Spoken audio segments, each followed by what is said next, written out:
Evening, everyone, and welcome. I would now like to call the January 23rd, 2024 Longmont City Council regular session to order.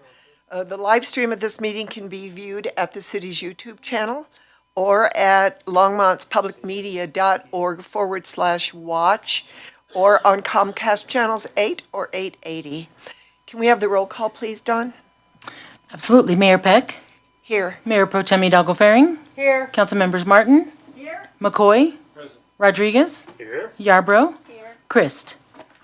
Mayor, you have a quorum. Thank you. Let's stand for the roll call. For the pledge.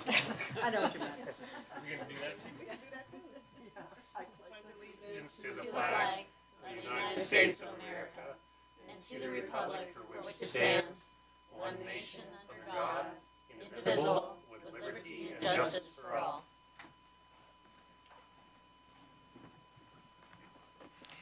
Can I have a motion for the January 9th regular session minutes? I move the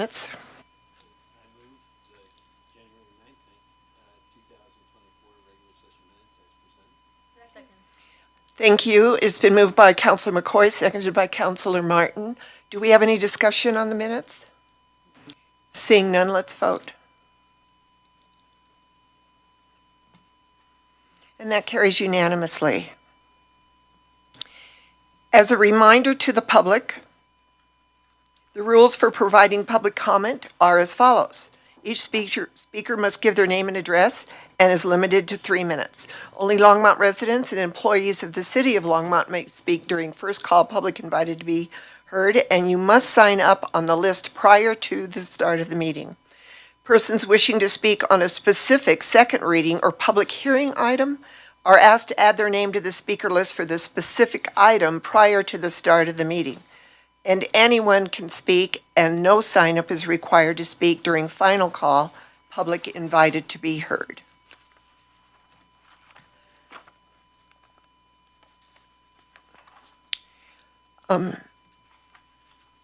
I am wondering,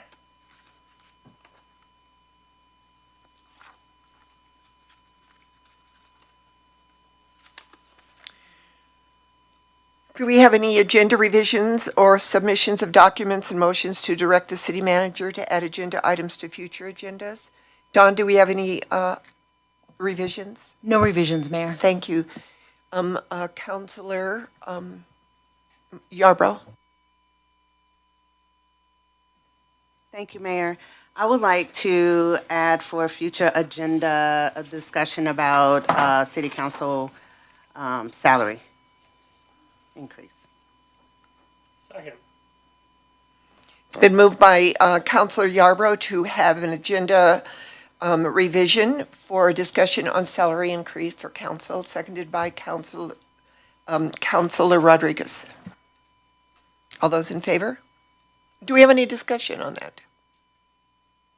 Seeing none, let's vote.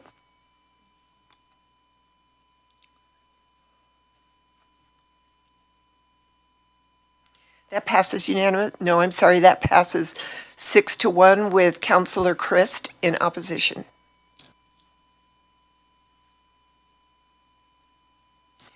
We're now at the city manager's report. No report, Mayor, Council. We have a proclamation to read tonight, and it is a proclamation designating January the 1st through the 31st, 2024, as National Radon Action Month in Longmont, Colorado. Whereas radon is an invisible, colorless, odorless, radioactive gas that threatens the health of our residents and their families, and radon is a leading environmental cause of cancer mortality in the U.S., and it's the 8th leading cause of cancer mortality overall. And whereas the Colorado Rocky Mountain region has been ranked Zone 1, an area with the highest radon potential possible by the U.S. Environmental Protection Agency, and Colorado residential radon data has shown 50% of Colorado homes tested as being at or above the U.S. Environmental Protection Agency radon action level of 4.0 PCI. I'm going to try to pronounce this, picocuries per liter of air. And whereas any home in Longmont, Colorado may have elevated levels of radon, and supporting recommended radon practices and policies to reduce radon exposure is important to protect our community's health and welfare. And whereas testing for radon is simple and inexpensive, and identified radon problems can be fixed. And whereas Boulder County Public Health, the Colorado Department of Public Health and Environment, the U.S. Environmental Protection Agency, and the American Lung Association are supporting efforts to encourage Americans to test their homes for radon, have elevated levels of radon reduced, and have new homes built with radon-resistant features. Now therefore, I, Joan Peck, Mayor, by virtue of the authority vested in me and the City Council of the City of Longmont, do hereby proclaim January 1st through the 31st, 2024, as National Radon Action Month in Longmont, Colorado, and I encourage all residents to check their homes for radon. Do we have someone here to come on up?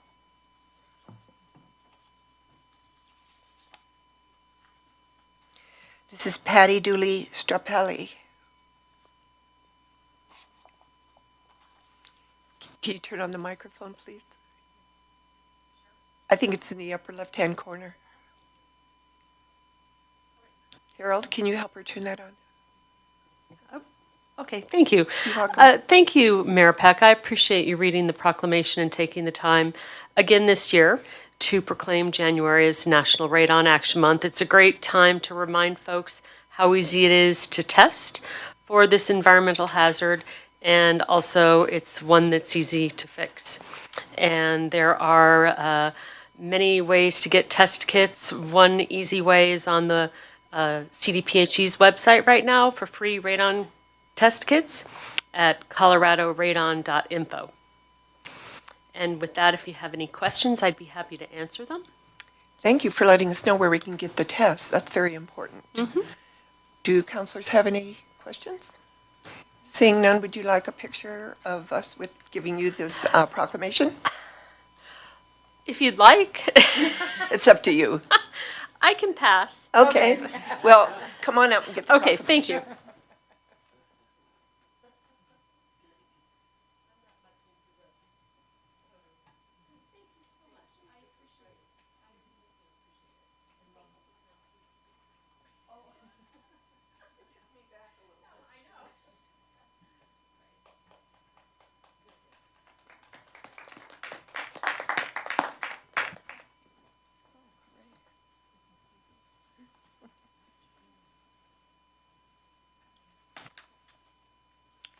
So we're now at first call public invited to be heard. I was just handed the sign-up sheet, and it looks like there is no one on the sign-up sheet.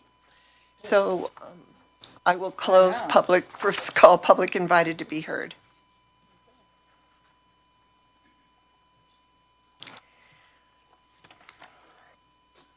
Since we don't have any public invited to be heard, we are now at the reading of the first ordinances. Dawn, would you mind reading the ordinances into the record? Absolutely, Mayor. Second reading and public hearing for the ordinances introduced on this consent agenda tonight will be held on February 13th, 2024. Item 9A, our ordinance is approving amendments to City of Longmont retirement plans. There are 5 of them. Ordinance 2024-08, a bill for an ordinance amending Section 3.04.885 of the Longmont Municipal Code, adopting an amended and restated City of Longmont General Employees Retirement Plan. Ordinance 2024-09, a bill for an ordinance amending Section 3.04.885 of the Longmont Municipal Code, adopting an amendment to the Money Accumulation Pension Plan for employees of the City of Longmont. Ordinance 2024-10, a bill for an ordinance amending Section 3.04.885 of the Longmont Municipal Code, adopting amendments to the City of Longmont Old Hire Police Pension Plan and Old Hire Fire Pension Plan. Ordinance 2024-11, a bill for an ordinance amending Section 3.04.885 of the Longmont Municipal Code, adopting an amendment to the City of Longmont Police Pension Plan and Trust Agreement. And ordinance 2024-12, a bill for an ordinance amending Section 3.04.885 of the Longmont Municipal Code, adopting an amendment to the City of Longmont Fire Employees Pension Plan and Trust Agreement. Item 9B is ordinance 2024-13, a bill for an ordinance authorizing a farmland lease agreement between the City of Longmont and Gary Bogot at 12748 Weld County Road 1. 9C is ordinance 2024-14, a bill for an ordinance authorizing the City of Longmont to lease the real property known as Vance Brand Municipal Airport Hangar Parcel H34C to LK Holding Company LLC. 9D is Resolution 2024-07, a resolution of the Longmont City Council approving the intergovernmental agreement between the city and the Longmont Housing Authority for support and services.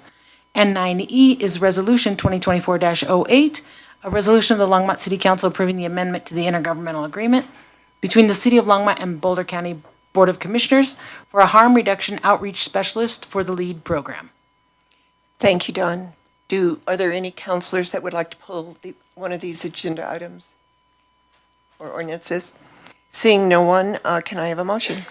Counselor Martin? Yes, I move the consent agenda for adoption. Second. Thank you. That was moved by Counselor Martin, seconded by Counselor Rodriguez. Let's vote.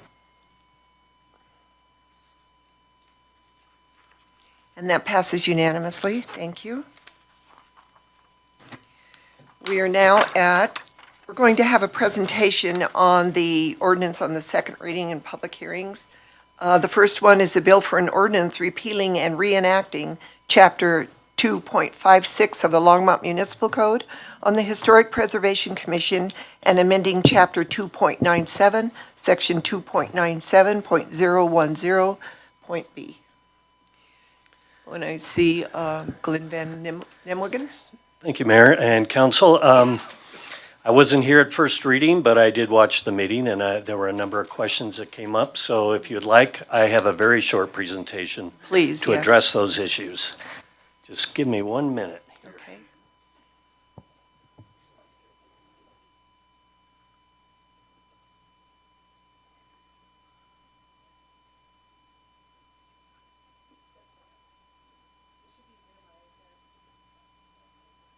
Here we go.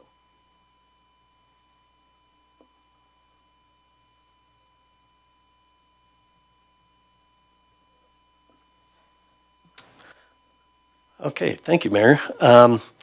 So these are the questions that I gleaned that were maybe still rattling around in some of the council members' heads. One is the new addition of the section regarding decision-making capacities. And again, this doesn't take anything away from the Planning Commission. We just use that language and basically reproduced it in this ordinance. So there are decisions that are quasi-judicial that the Historic Preservation Commission makes. That would be approval of a certificate of appropriateness, which is any change to a landmark that goes through Historic Preservation Commission. It could be appeal of a staff decision regarding something along the same lines. It could be approving economic incentives for a potential landmark or district. So because of that, there are special rules as far as ex parte communication, that sort of thing, that we wanted to put in the ordinance. So it's almost verbatim. If I thought, well, maybe we missed it and we left Planning Commission in there, but I think we've got it covered. So that was one of the questions I heard. The other is a question about the moratorium applying to, we have a new section that puts some standards in place as far as maintaining your historic landmark. And the moratorium only applies to somebody who goes and makes a change to their landmark without any approval for a certificate of appropriateness. So in that case, it is at our option to put a 1-year moratorium on future permits for that property, if somebody goes ahead and does that. And then we up that to 2 years if somebody just demolishes their landmark without going through any process, or they decide to pick it up and move it somewhere else. It doesn't apply to the maintenance issue. So if we do identify a maintenance issue and we say, hey, you need to get a roof permit, this would not apply to that. They definitely would. And then there were a number of questions about the criteria and the process for enforcing that maintenance requirement. So I got a real quick presentation. Number one, I think you all caught that, but this is only for our existing landmarks. Ultimately, we may have some districts which it would apply to, but not today. So it's all these red dots. We have about 140 landmarks of our in our community, and about 40,000 housing units. So it's a small percentage, but they do deserve a little bit further look. And I want to talk about one example, because I think this is where this need grew from, was 519 Atwood Street. And on the left is a picture of a nice little home there in September of 2012. I think a lot of the staff described it to me as like a log cabin. It was a pretty rough structure. Looks pretty good in this picture, but since 2012, the owners basically took out windows and basically just allowed the weather to come into that building to a point in 2017 there was really nothing we could do to save it. This was not a landmark, so in this case, this ordinance wouldn't apply to it, but it does kind of set an example of, boy, we allowed somebody to get to a point where there was no other action than demolishing the place. And they built a nice duplex, so maybe it worked out in the end, but that's kind of the common example that I've heard. That is why we're doing this. So criteria. It's kind of vague, but I'll just read it real quickly. Is this paragraph B from 2.56.220, no person, lessee, or occupant of any historically designated property shall deliberately cause or negligently fail to prevent significant deterioration of the exterior or any special feature of a landmark, and that could be like a cupola on the roof. So this, I think, what would happen in this case, we did open it up to civil penalties, so it would be our code enforcement folks that would probably get a complaint, and that could be from staff. It could be from the Historic Preservation Commission members that know these structures. It could be somebody in the neighborhood that could say, hey, nobody's living in this place, the window's out, and it's going to heck. So we would go out, we'd take a look at it. First, we'd meet with staff, and we'd go out and take a look at it and say, does this look like a significant opportunity for deterioration of this historic landmark? If we agree it does, we would send a notice of violation to the owner, and then we would set a time depending on how big of a fix it is. If they need to replace the roof, it could be a 30-day period of time that we would give them to make it correct. Our goal is to get it in compliance through this process, not necessarily enforce the code and get fees. As far as other criteria, we do have the International Property Maintenance Code that we use for serious cases of unsafe structures. But staff would use some of the descriptions of what exterior deterioration looks like that they would use as kind of a guide to help make a decision on this. So if the applicant goes and they fix the problem, and again, it would be something more than likely we could see from the exterior, be a hole in a wall, a window, something like that. Not peeling paint. It would have to be something much more significant than that. If they fix it, great. If they don't, we will send another notice and say, okay, we gave you 30 days, you now have 2 weeks to make this right, or we're going to file, or we're going to hit you with a civil penalty. If they fix it, great. If they don't, then we would start the process of a civil penalty. And we go in increments. It starts at 100. If they continue to not fix anything, it goes up to 200, and then up to 500, and then that $500 could be repeated every time they don't, they fail to basically fix the problem. And then those become liens. If they don't pay them, they become liens on the property. So that's roughly what this process would add The intent is we don't want it to become an unsafe structure that we have to board up or demolish. It's just an additional tool that we're going to use for landmarks to make sure they stay intact. That's all I have. If there are other questions, I'd be happy to answer. Do councilors have other questions? Councilor Christ? Thanks, Glenn. Sure. So, Historic Preservation Commission, if it's a designated structure, they already require a certificate of appropriateness, say before you take out the windows. Isn't that true? Right. So what happened with the house on Atwood? I mean, how did that sort of slip through the cracks? Yeah, I wasn't here. I'm not really sure what all the details were. It could have been just a broken window. It wouldn't be necessarily they actually made an effort to take it out. But you would also need a building permit for that. So, yes, there were a number of things that they avoided. I don't know if they meant to avoid it, but there were a number of things that we didn't catch, right? So I'm just wondering about the mechanism of this. I mean, I'm thinking that maintenance is somewhat required anyway on a designated structure. I mean, go through the Historic Preservation Commission. So I'm just wondering about the structure of how are you going to catch this?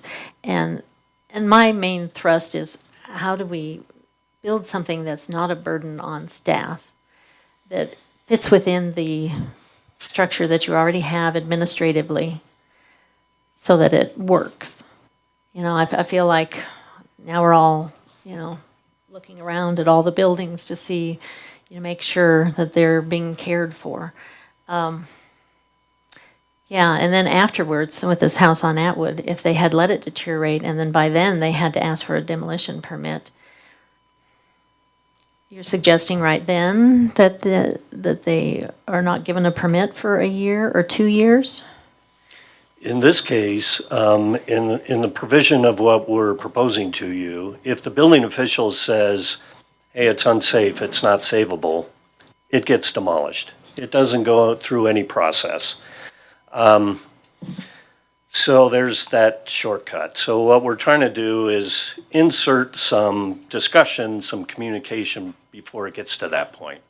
I don't think it's going to be an additional burden. Again, right now, today, it's 140 structures. And believe me, there's a lot of people that are focused on these buildings. The owners know. When it becomes landmark, we do it by ordinance, and that gets recorded against the property, and we put a nice big brass plaque on the front, very close to the front entrance. So it's not a secret by any means, but I really don't think it's going to be an additional burden to staff. In my experience, it's easier to be proactive and preventative rather than punitive after the fact. And so I'm just going that direction of how do we build something that actually works. And first off, you probably know, or you heard me say, I'm in favor of let's review demolitions before they occur. So suppose you review a demolition and you say this seems like it was an intentional degradation of the property. What happens then? You're saying if the building inspector says, well, it can't be saved, then they just go ahead. So what influences people to actually maintain the property? Well, one of the things that we talked about among staff is there is a requirement that says it has to degrade either from when it was landmarked or when this ordinance went into place. So one thing we've done is prior to any landmark, we photographically document the building. So we know what it is at that point. So we have a good guide, I guess, is if it has significantly deteriorated.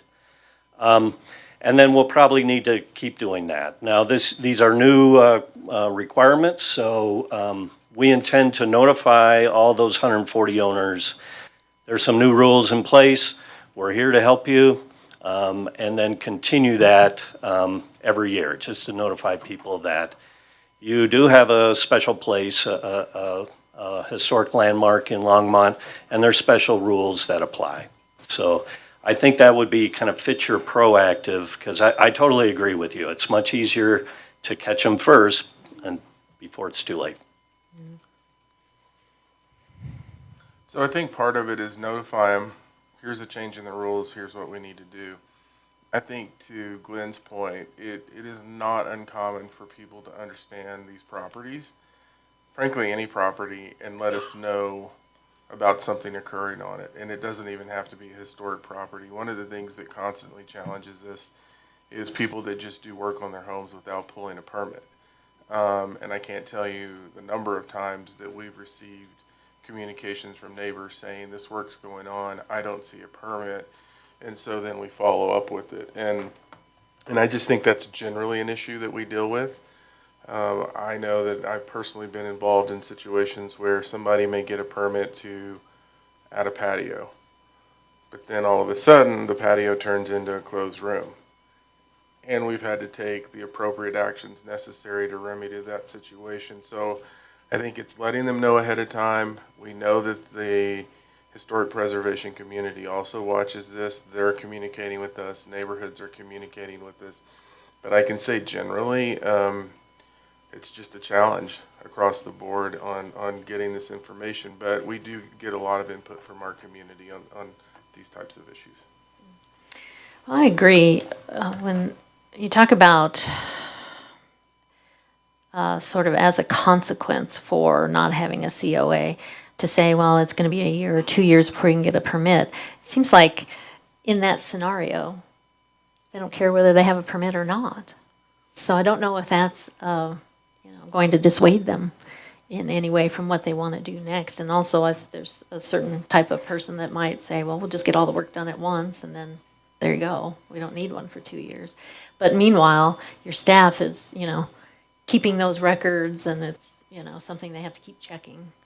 So, The Historic Preservation Commission had a similar concern in that maybe it's not to the city's best interest to hold permits.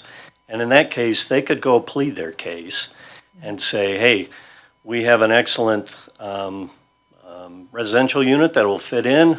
We'd like to come in and get approval of that. The Historic Preservation Commission has the discretion in the ordinance to say, okay, we'll reduce that time, or we'll take it off the table. So they do have that ability to waive the moratorium. okay. But I want people to not see a permitting process as being punitive. I want them to see that as being a happy experience, if I could say it any other way. Yeah, And something that they would, just as good citizens go, sign up to do.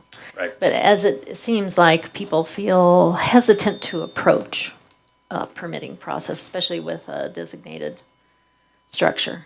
Right. Yeah. Those, excuse me, those that are savvy, they get their permit because they know when they want to sell, people will have to see that permit and see a C of O. So it's maybe more your homeowner that decides, hey, today I'm going to rip off the back patio cover and do something else. Those are the ones that I think we just need to educate and hopefully avoid those problems. So is the Historic Preservation Commission, are they pretty, what should I say, interactive with the 140 designated properties that they have? Is there some training or? Good question. I know they want to be. That is in their role, is basically provide education on the historic preservation process that we have.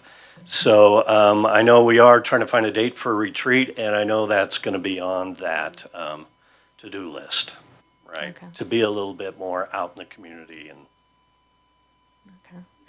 Well, from the beginning, I said, I believe in the reviewing the permits for demolition. But what you're saying is it's a little too late. But what I haven't heard is how do we make it not too late? How are we proactive? And I know that's a tough question because I don't think I have an answer for it. And I think it's the tougher thing to do than to say after it's happened, this is going to be the result or the consequence. Let's see if Aaron has his slide on. Let's see if he. Yes. Councilor Rodriguez. Thank you, Mayor Peck.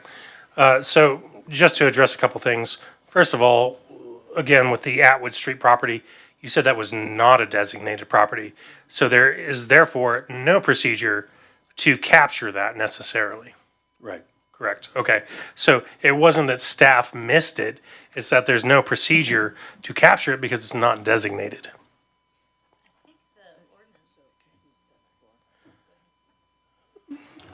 Okay, and moving on. As far as the demolition process was concerned, having been the liaison for the last 6 years, I was specifically, would be asked as the liaison to sign off on a demolition. In 6 years, I never was, not once. Okay, so it's not common that through demolition, they actually go through the procedure that was in the code prior to what's being proposed now. Okay? And as liaison for Historic Preservation Commission, I will tell you that there was a lot of conversation, both sides, and that, That's not for you. yeah, I know. And that, believe you me, because of our requirement to appoint certain qualifications to our Historic Preservation Commission as required by the state to be designated as a local government that is to have the designation of a qualified local government, we have to have certain qualifications of our board and commission members. In this case, we have architects. We have somebody who I believe is the state archaeologist on our Historic Preservation Commission. So they are more than qualified, if not more qualified than I was as the liaison. So I have no doubt in my mind that they are more than qualified to make that kind of recommendation and sign off on that application. The procedure in and of itself, I think, is completely justified in the sense that we had no punitive concept or very limited punitive concept for somebody that demolishes by negligence, much less demolishes outside of application. Whereas now, through much consideration of a very qualified Historic Preservation Commission, has some punitive effects or enforcement around that concept. And so, to me, it's completely considerate. There's nothing that is out of bounds with what they spent probably close to a year on. And so, at this point, I have no reason to see any way not to support the findings of a board that we appoint, a commission we appoint, who is more than qualified than probably every one of us sitting at this lectern. So, I appreciate my colleagues asking questions and being concerned, but I don't think that in any concept that we should deny the requested changes to the code.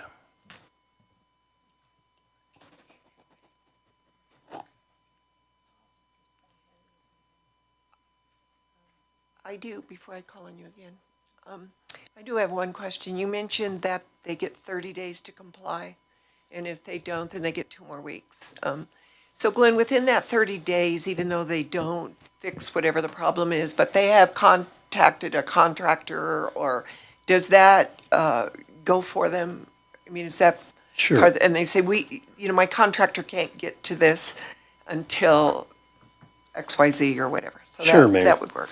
Yeah, that's the advantage of this process is a lot of it's to the discretion of the code enforcement officer. If they're moving ahead, and it is a busy time out there, and particularly historic Yeah. preservation contractor, there are fewer of them, but they're moving ahead. And those periods of time aren't set in stone. That's up to the discretion of the officer that's reviewing it. Okay, great. Diane? And you have 3 minutes this time. So 2.56.180 is trying to include the house on Atwood, just as an example, because the HPC wants to review any demolition for structures that are at least 50 years old,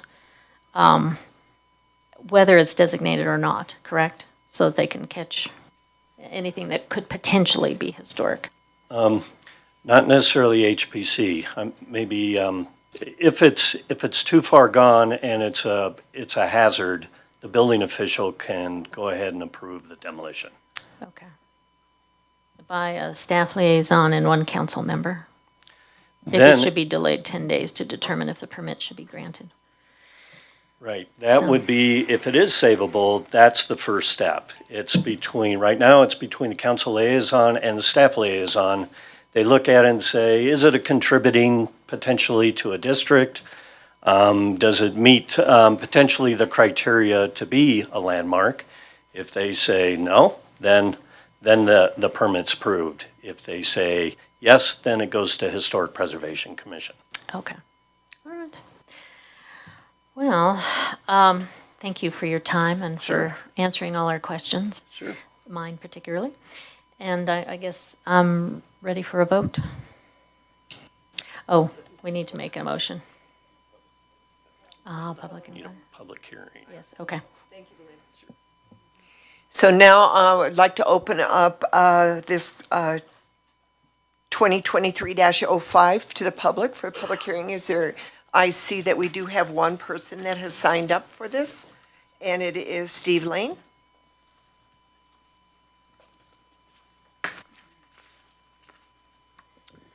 Good evening, Mayor and Council. Steve Lane, 1013 Neon Forest Circle. I'm also the chair of the HPC. So I just wanted to come up here and thank you for taking the time to review all this. This does represent actually quite a bit of work. The HPC picked this up originally back prior to the pandemic.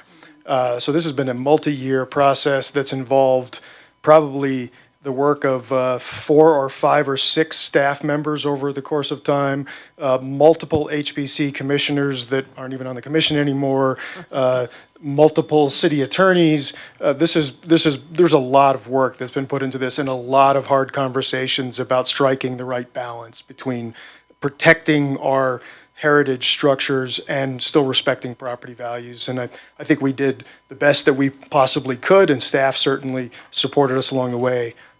So again, I just wanted to say thank you for taking the time and appreciate your vote. Thank you, Steve. Is there anyone else in the public that would like to comment on ordinance 2023-05? Seeing no one, I will close the public hearing. And let's vote. Whoops. Yeah, I move, agenda, HPC tw- yeah, 2023. 2023-05. 2024-05. Oh, Second. it's been moved by Councilor McCory, seconded by Councilor Rodriguez. Let's vote now.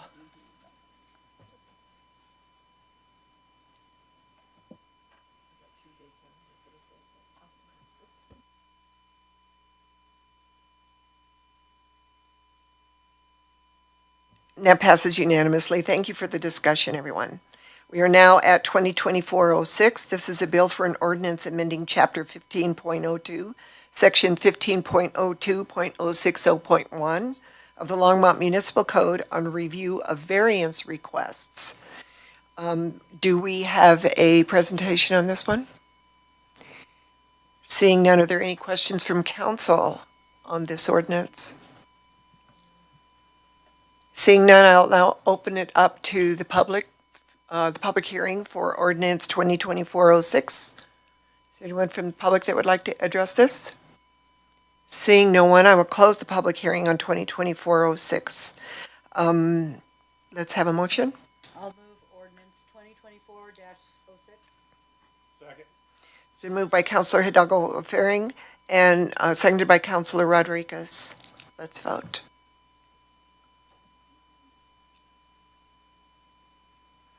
That passes unanimously. Thank you.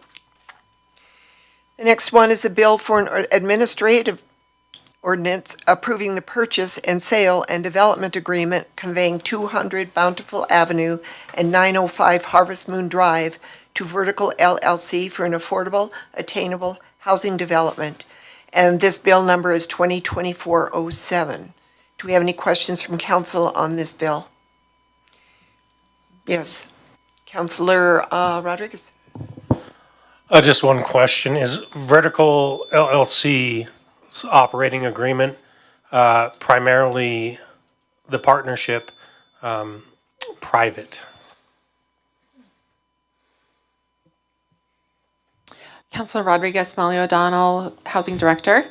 So the entity that Vertical would create that would be the eventual owner of this development, yes, would be a private entity. Does that Okay. answer the question? So what specifically, I guess I'm trying to, Well, because technically speaking, if incorporated as a not-for-profit 501(c), it would be eligible for property tax exemption. So that's what my question was. oh, okay, yeah, there won't be eligibility for a property tax exemption in this. Not as proposed. Thank you. I see no other questions from councilors, so I'll now open the public hearing on 2024, 07. Is there anyone in public that would like to address this bill?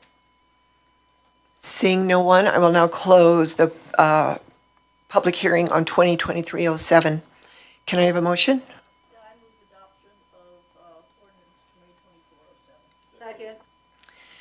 It's been moved by Councilor Martin, seconded by Councilor McCoy.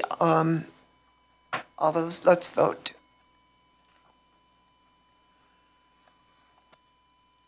And that carries unanimously. Mayor, Council, can I say a few words? Of course. I wanted to thank you for your approval of this project and thank you all as a council body for your leadership on the affordable housing conversation. What a lot of folks may not realize is this is probably one of the most significant projects regarding affordable and attainable housing that you'll see in the state, with 185 homes being built that are completely under 120% AMI, and about 30 or 40%? 40, just under 40% of the homes, or 55 units, will be permanently deed restricted for sale affordable housing units. I think when we look around and see what people are doing in this world, are doing in the state, this is potentially going to be one of the most significant projects that we've seen in the last few years. I think that's a result of your focus and attention on affordable and attainable housing and what we need in the community. And so I just want to thank you for your leadership in supporting us as we move through these projects. Thank you, but I also want to support you and, I mean, all the work that you and Molly and the whole team have done on the affordable housing. Without your diving into and learning how to do this, we wouldn't have it. And I know you've spent hours and hours and hours on it. So thank you too. It's a great project. So we have no ordinances were pulled from the first reading. Nothing was removed from the consent agenda, so we're going to move on to general business. We have a presentation from Visit Longmont.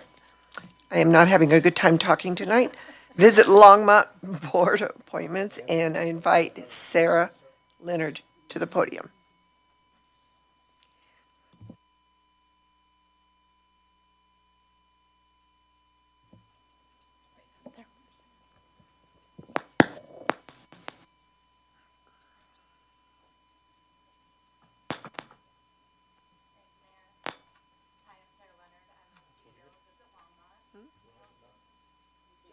It's on, but.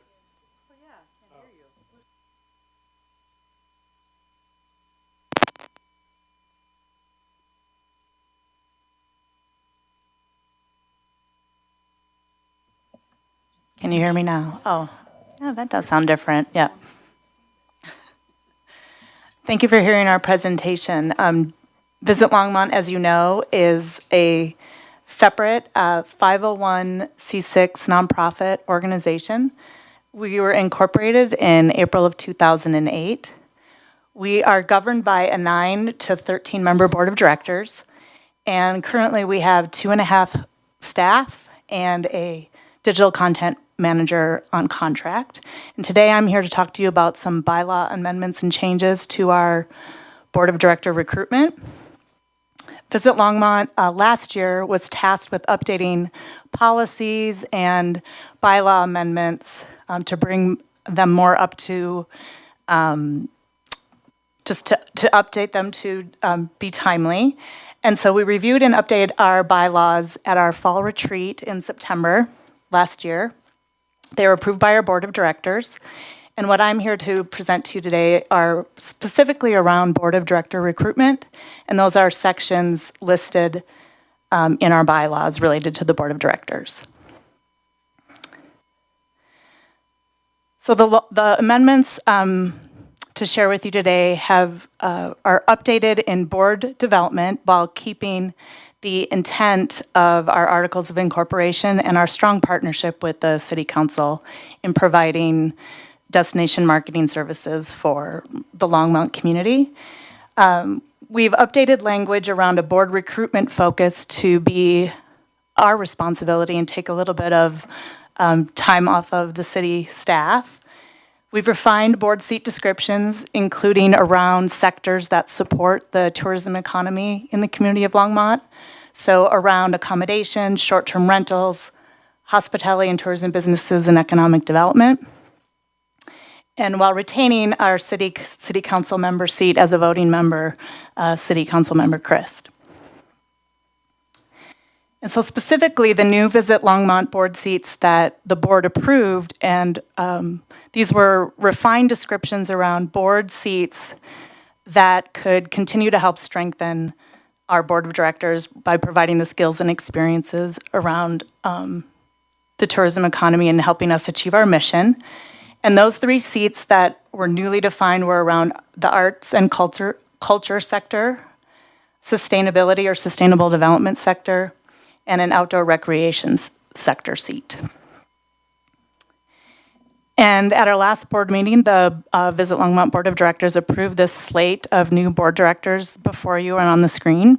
For the Arts and Culture seat, Eric Mason, the recently appointed director of the Longmont Museum. The Sustainability Board seat, Byron Kalmanek, the founder of Jack Solar Garden, a farm in the Longmont area. And the Outdoor Recreation Board seat, Jeff Friesner, the Director of Recreation and Culture with the City of Longmont. So what we're asking you today is to ratify that approval of that slate, and this would add those board of directors, which is a little bit hard to see, but to our current board, where I've listed out the executive committee and our current board directors for 2024. Thank you. We're seeking, Joni's helping me out here. So with this board of approval, what I'm asking here today is for the city council to ratify that approval and that slate of candidates. Okay, thank you very much, Sarah. Councilor Rodriguez. Thank you very much, Mayor Peck. It did not say in our council communication, where in the code is it required that we ratify other seats outside of our internally appointed representative? Mayor and Council, Eugene May, City Attorney, I believe it's in their bylaws. It's in their bylaws. And so we're required to ratify their bylaws? And I think the Articles of Incorporation, if you know them better. That's my understanding. The intent in the Articles of Incorporation were to have the city council approve or ratify 1/3 of the board of directors of Visit Longmont.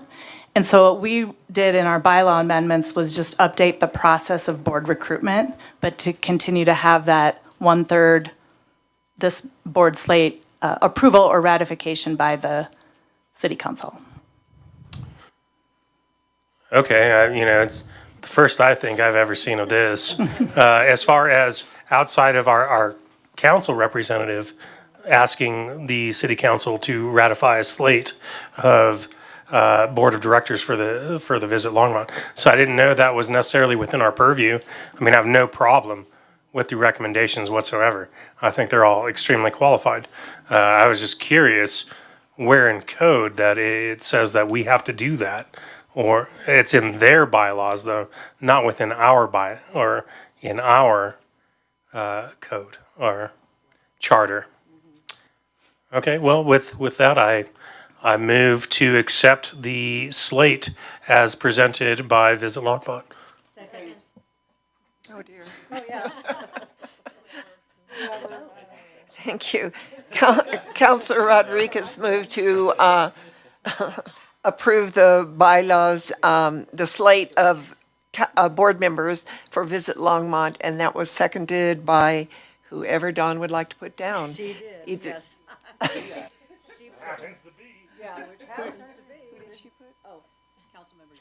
Oh, Councilor Yarbrough. So, yeah, let's vote. There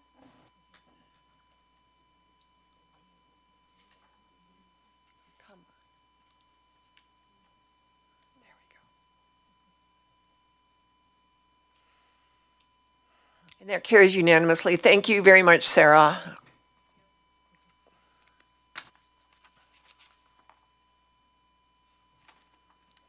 So we are now going to have a staff presentation by Stephanie Cooper on the resolution of the Longmont City Council naming the neighborhood park located at 636 Deerwood Drive as the Fox Meadows Park. And this is Resolution 2024-09. Good evening, Mayor Peck. Oh, there you are. Council members.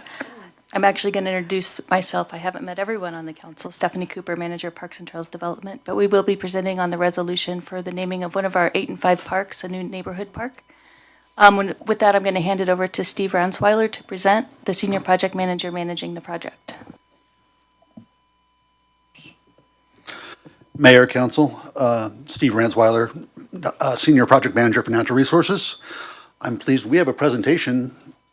Oh, is it? I actually work it. This has been a long time since I've. There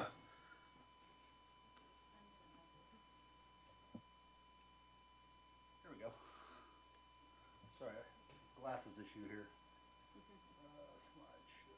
Slideshow. There we go. Fox Meadows Neighborhood Park. The land was dedicated to us back in 2002 or 3 with the development of the Fox Meadows neighborhood. We engaged in a public process last fall and had some public meetings at Trail Ridge Middle School. And had 3 public meetings at the Trail Ridge Middle School, got some ideas from the public as far as what they'd like to see there, looked at that based upon what budget we have allotted for this park, and made some decisions on that. Brought that plan to Parks and Recreation Advisory Board in November, and they recommended it to you for approval. This is the plan we're planning to move forward with, which you can see as typical with our neighborhood parks. We try to have an open turf area, shelters, a unisex restroom, playground. Those are sort of the staples of our neighborhood park system. This particular park, we're incorporating a half-court basketball and a handball court, and possibly an off-leash dog exercise area. We've also acknowledged that there is a larger senior population in this this neighborhood. You'd be surprised, the first public meeting, I swear the mean age was 65, 70. It was pretty startling. But they all insisted there's no kids. I'm like, they're there. They'll come play, I promise you. They want a no playground. So we met in the middle. There's bocce. There's going to be 4 or 5 tables that could have some chess patterns and things like that. There's a walking loop, several walking loops incorporated, and a shelter for some shade. So we're trying to gear this towards all populations. We have actually engaged Wank Associates for the design of this project and ECI Site Construction out of Loveland for construction. We're under a design build contract with them for this project. And per your direction, we will engage with getting this designed. And the current schedule shows us having this completed in first quarter of 2025. So we're still shooting for that. Fantastic. Thank you. And then the next is the park naming. is the official business, because this does need to be approved by resolution. We did go through, this is ordinance 132030, and what has to go into a park name. So this is the criteria that we do give to the public. We solicited input from the public at the public meetings as well as through online blasts and received, what would you say, Stephanie, 60, 70 or so? I believe they're in your packet, the list of some were not deemed appropriate, some were. And the Parks and Recreation Advisory Board recommended that we move forward with Fox Meadows as the park name. And with that, I'll leave it to you for questions. Councilor Martin. Thank you, Mayor Peck. Steve, I'm not sure that I remember how the approval process for the actual content of a park happened anymore. It's been a while while we were going through the 8 and 5. I've attended meetings, neighborhood meetings, where park proposals were discussed. And you mentioned that the Parks and Recreation Advisory Board approved the proposal for the park. The council does not actually propose the content, ever have to approve the content of a park or the design of a park. Is that correct? Mayor Peck, Councilmember Martin, we used to, I've been here for quite a while, and many councils, it used to be that councils would adopt a master plan for our parks. That has proven to be a little bit more challenging as time goes on, and we have to have flexibility in those master plans. So what the current approach is to have them just approved by council, just saying, yes, this is okay to move forward with this. This is after a robust public process, as well as PRAB doesn't approve anything. They make recommendations to council for approval. And so Parks Board did make a recommendation to you.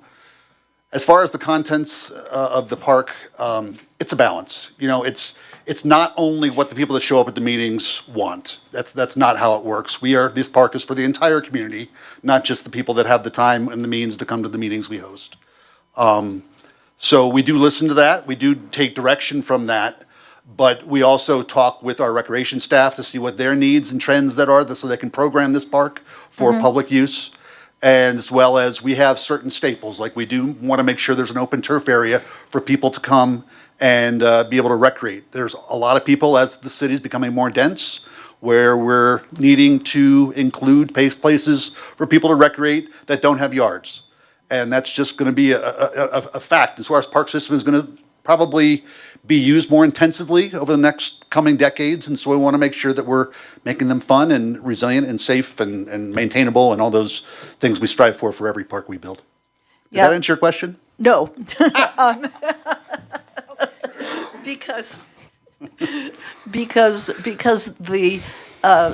I didn't catch whether you said that the final design of the park was ever approved by council or whether you said before there used to be a parks master plan and now there isn't.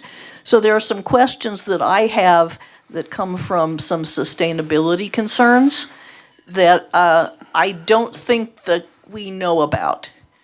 For example, I hear a lot about how many drinking fountains, water sources there are in parks. We hear a lot about homelessness and the safety of restrooms. And so you mentioned that there's a restroom. You didn't mention any water sources other than the restroom itself. And so I don't think the council has ever weighed in on those aspects. I'd be happy to see those as standard properties of all of the 8 and 5 parks. But I'd like to know they were there, and I don't think we do. Mayor Peck, Councilmember Martin, we do include at least the modern parks. I can't speak for some of the parks that were built back in the 50s and 60s. Sure, I understand The there's a modern cycle. parks, since I've been here since '98, every park has had a drinking fountain. It does not have year-round water. We do not have year-round water in our neighborhood parks because of the concern of frozen pipes and the limitations of operations. So they are seasonal. They close in October and open in April. Yeah, presumably it's a heat thing. But there are drinking fountains. We have changed our drinking fountain approach in the past 4 or 5 years and use jug fillers because a lot of people bring their own water sources or water storage vessels now. But those, and then our restrooms are high efficiency. We do meet the criteria that is set by the city for utilizing sustainable practices in our park design as much as possible. If the council did want to hear some sort of presentation about how we approach park design from a sustainability lens, I could certainly speak with Stephanie and Francie and Joni and come up with something. Well, that'd be great, and if you'd like that introduced, for a future agenda, we can certainly accommodate that, in a future meeting, but I think it is important. And I think on the restroom construction, in terms of what we've talked about in terms of vandalism, I know I'm funding a number of positions to go to the National SEPTED conference so that they can start looking at different components and what other communities are doing so that we can deal with those issues in terms of the design. I sent a group last year, and then we're going to send another group in a month or so.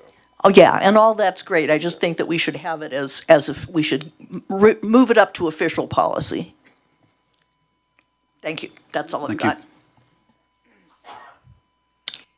Councillor Hidalgo-Fearing. Thank you, Mayor.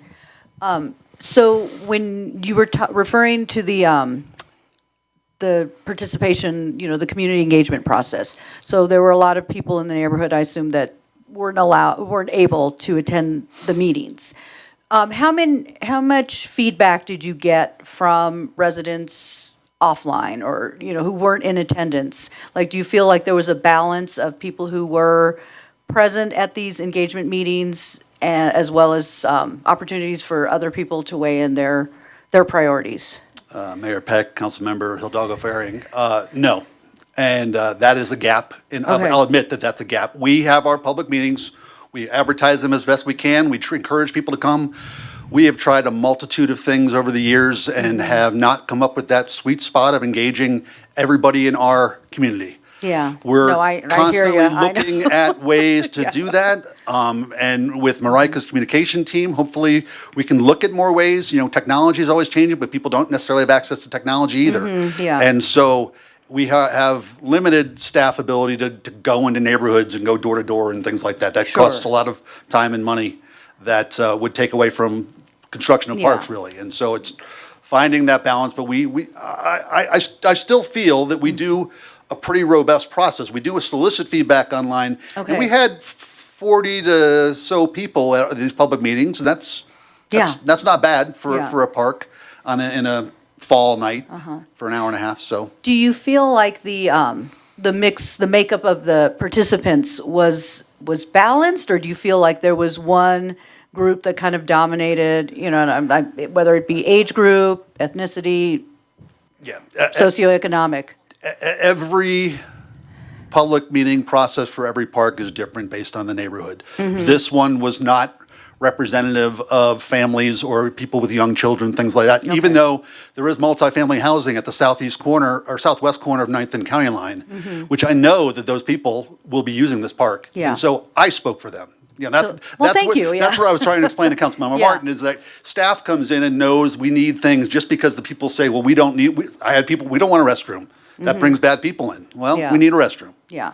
So- No, and I agree with you there, and I appreciate that, looking at the whole scope of Longmont and who would be using that. So, I appreciate that. The other thing that I appreciate, and I've been hearing from residents about are dog parks. I know we have, in Ward 3, we're hearing, possibly having a dog park at Lake McIntosh. But we also have one that it's not too far away. So I think just having a variety of different types. I think we only have two? The one by Airport and the one off of 21st. Correct. near Carr Mayor Park. Peck and Councilmember Hidalgo-Fearing, yes, we have 2 official dog parks. Yeah. There are 4 unleashed, believe it or not, when people are doing a park, when they live next door to the park, they don't like to live next to a dog park. They have no problem living next to an off-leash dog exercise area, which is what we call our areas in neighborhood parks that are small Yeah. enclosed areas for dogs Yeah, to run around, yeah. but it's not a dog park. It's not a dog Don't park. tell. Yeah. So, Okay. but anyway, there's 4 others of those.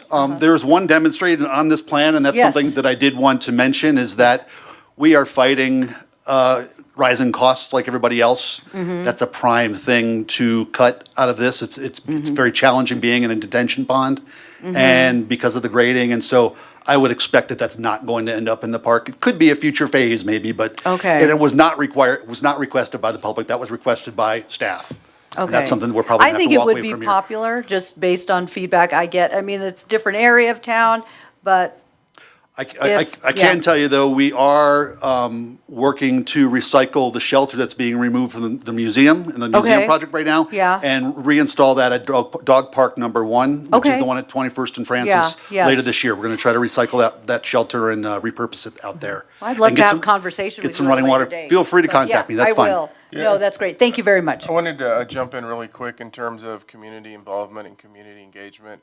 I think council, we've talked about, we are in the process via Nextlight and the utilities, bringing Salesforce into our organization. And that's really going to allow us to connect with our community at a different level in terms of reaching out to community members and asking, what are you interested in, what location of the community, so that we're actually going to, once we can fully engage in this, actually do more direct communication with people and allow those who are interested to participate in different ways. So we're really excited about it. We're still in the front end of Salesforce, but we know that there's a lot of opportunities for us in increasing communication and actually having wider outreach with our broader community. Who's six? No, I'm looking at the wrong one. Counselor McCoy. Christ. First, let me commend you for doing such great engagement with the neighborhood. You actually got 6 pages of suggestions for names. I think that's phenomenal. And being kind of new at this, I started looking at parks, and I realized, how are parks named? And a lot of our parks are actually named by physical location or function. Almost half of them, actually. We have 53 parks, unless there's more that I don't know about. And I noticed that about 13 of those were named after men, some of them pioneers and founders. But we only had one that was named after a woman just on her own merits. She was not a Longmont resident. So I noticed in your list there were suggestions of females that on their own merits meet the criteria to have a park named after them. One of them is our first female mayor, who, by the way, doesn't know I'm talking to you about this, and I don't know that she knows her name ever came up on this list. But we've only had 3 female mayors, and the third one is sitting next to me. Leona Stacker's name is on this list. She brought Nextlight to Longmont. She did an 8-year term. She was the only female on the council at that time. She has been a constant proponent of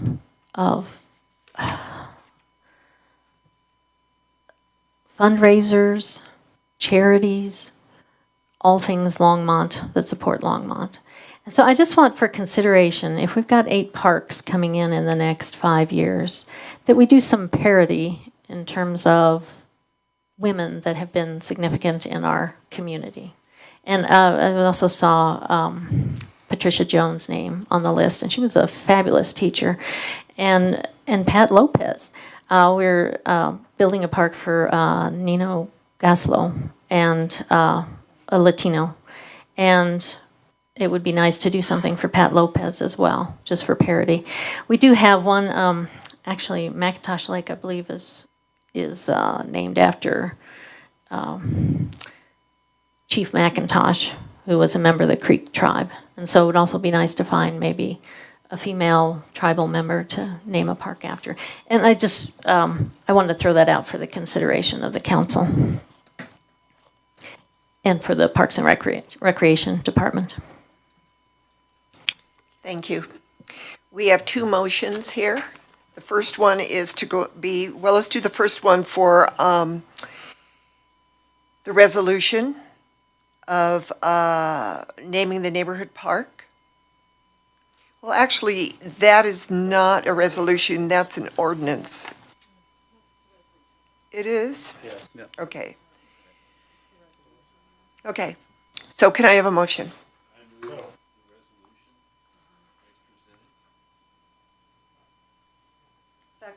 Thank you. Councilor McCoy moved the naming of Deerwood, of the neighborhood park at 636 Deerwood Drive, and that was seconded by Councilor Hidalgo Faring. Is there any discussion anymore? No? Seeing none, let's vote.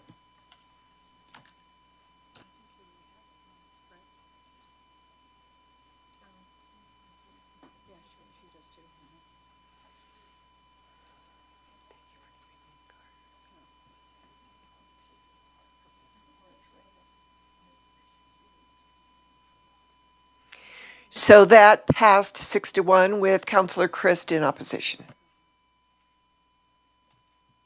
Thank you.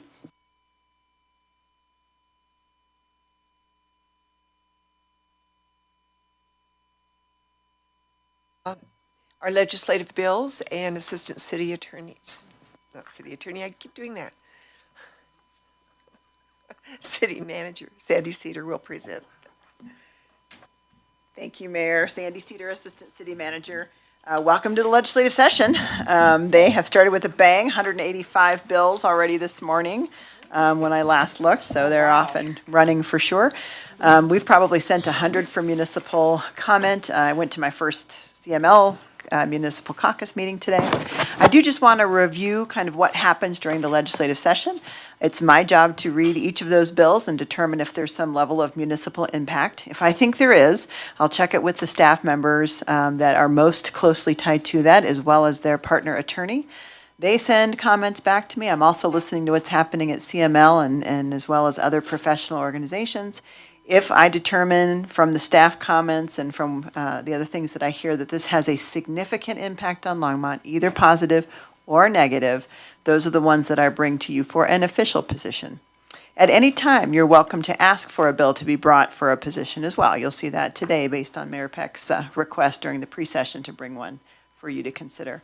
And then, of course, as we continue down this road, once you decide an official position, then I lobby our local legislators with your position and try to help them understand where Longmont stands on each of these bills really quickly as we're rolling. So you'll see this item on the agenda pretty much from now until May. You'll receive these bills on Friday so that we are as quick as we possibly can be on these. And if you have any questions along the way, please feel free to ask. One thing that's important to know about legislation is that when the council takes a position on the bill, they take it as a body. And so sometimes you may be asked at some point to come down and testify on something. You're welcome to anytime. Just identify that you're a single council member and not speaking for the council unless the position has been taken. You can also find all these things on our city website under Legislative Affairs anytime you want. So with that, we have 4 bills for your consideration today. The first one is House Bill 241012. This is the operational efficiency of the Front Range Passenger Rail District. So as a relatively new district, they're kind of getting their feet underneath them and wanted to pass some additional legislation to help with efficiency and contracting. This is obviously transportation oriented. That's a main piece of the council work plan and important to make sure that it continues to be successful. So the staff recommends that City Council support House Bill 241012. Councilor Rodriguez. Thank you. I didn't know we were going to necessarily take these one at a time. It's up to you. My comment was going to be specifically about the one where staff doesn't have a recommendation, which is the study of the universal health care, I believe. And so that I'm just going to go ahead here and say that I move that. I don't know if I can move that. I suppose that council supports the study of universal health care, as it's just a study, and it'd be nice to have that data and numbers, and as well as at the expenditure of the state. I'll second. So thank you for that, Councilor Rodriguez. Actually, we supported the same bill last year. And so this is nothing, for the public, this is nothing more than a study to look at other states to see how they've done it, did it work, et cetera. So are there any other comments on this bill? Seeing none, let's vote.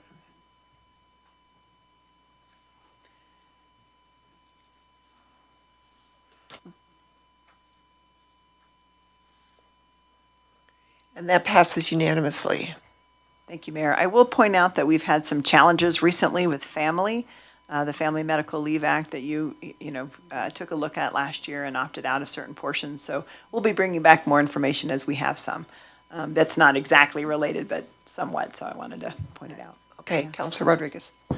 Thank you, Mayor Peck.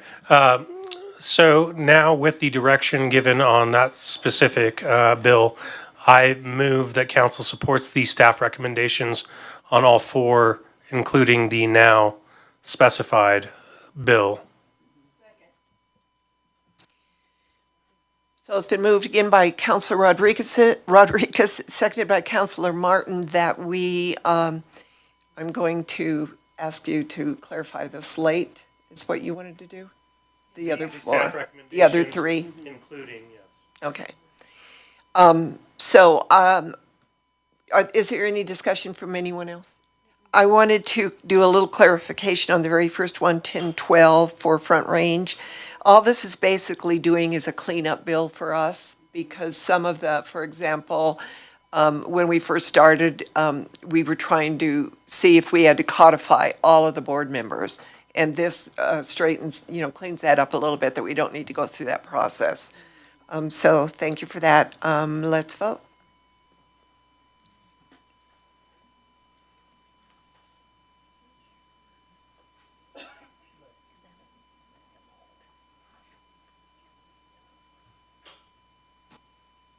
You can't abstain.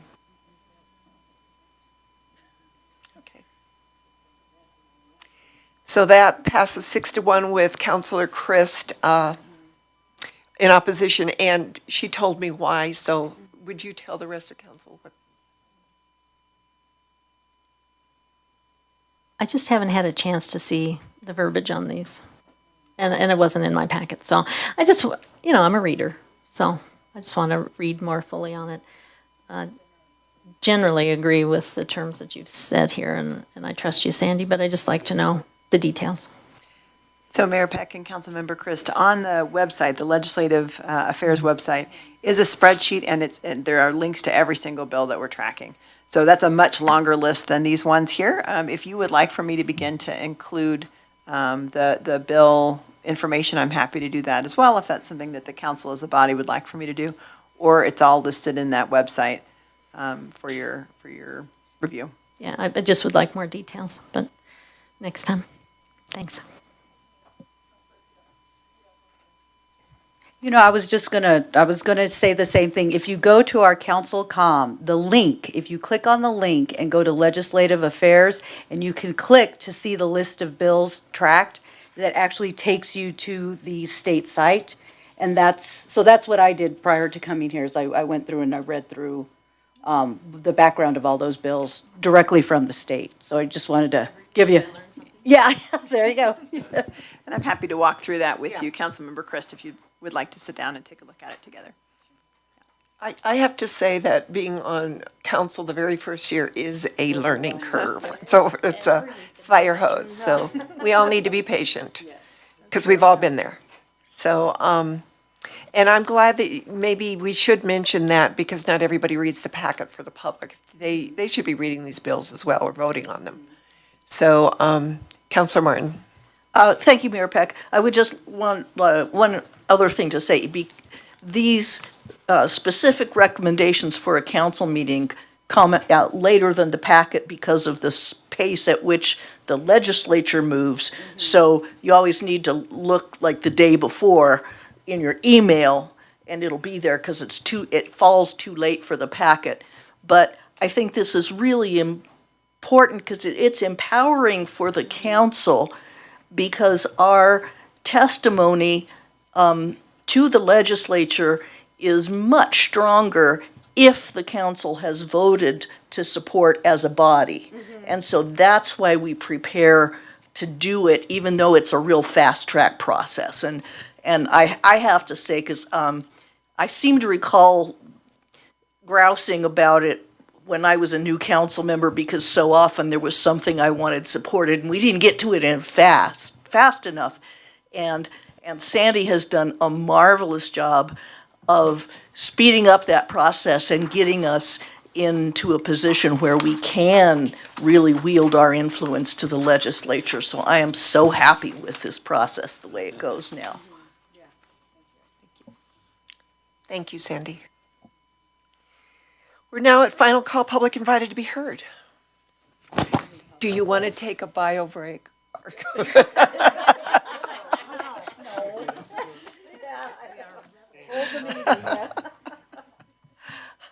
Is there anybody in the public that would like to speak? I see absolutely no one, so I will call, final call, public invited to be heard. I know. Mayor and council comments. Do we have any comments from council? Seeing none, we'll go to city manager remarks. No comments, Mayor, Council. Thank you, city attorney. No comments, Mayor? Great, can I have a motion to adjourn?